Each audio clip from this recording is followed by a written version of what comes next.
Before I went on that trip, I must admit I wasn't a believer in the paranormal. If you'd asked me did I believe, I would have said no. But 24 hours in that place changed my life forever.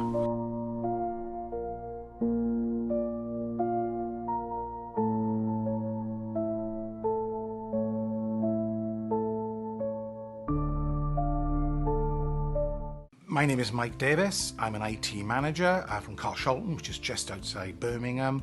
I've been an IT manager now for about 13 years. I did my computing degree at Aston University in 1975, and actually it was at Aston that I met my best friends and the guys that are involved in the story, Matt and Joel.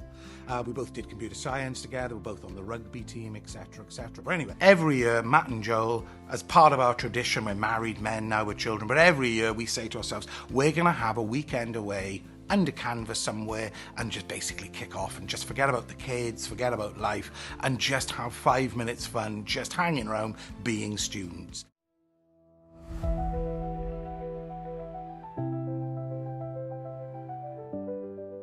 Matt was driving, I'm in the back seat, I'm looking out the window and I can just see, well, just these strange fox heads. And the further and further we get into the woods and the closer we get to the campsite, these fox heads just became sort of like kind of more and more mysterious. I said to Matt, I said, what's that about? And then he told me about the legend.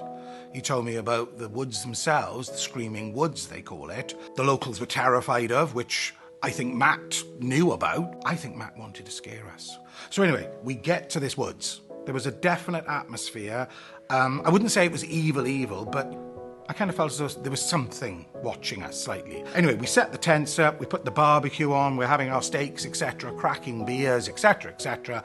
And then Matt then just starts telling us a bit about the history of the place. And essentially, we then start trading, you know, supernatural tales. I must admit, I don't really have a supernatural tale to tell, but, you know, Joel told me one, you know, which was kind of spooky. Anyway, think nothing of it. I went to bed, I must admit, I had no problem sleeping.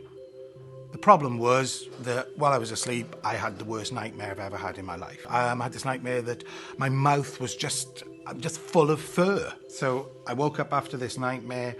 I remember clicking the torch on, going outside and just sort of literally just looking around, and it was dark obviously still, and I can remember the torch just went onto Matt's tent and the tent was open, but worse than that, the tent itself seemed to have been like damaged, like it had been attacked. There were like rips on it, like someone with a knife or something with claws had attacked it. And I'd woken Joel up by then, and Joel then said, we've got to go look for him, we've got to find him. Then we saw what appeared to be blood. 4 in the morning in the middle of this supposedly haunted Welsh woods, we go off to look for our missing friend. And then it was Joel who actually said that he had a video camera with us, with him with night vision. So this is the actual camera.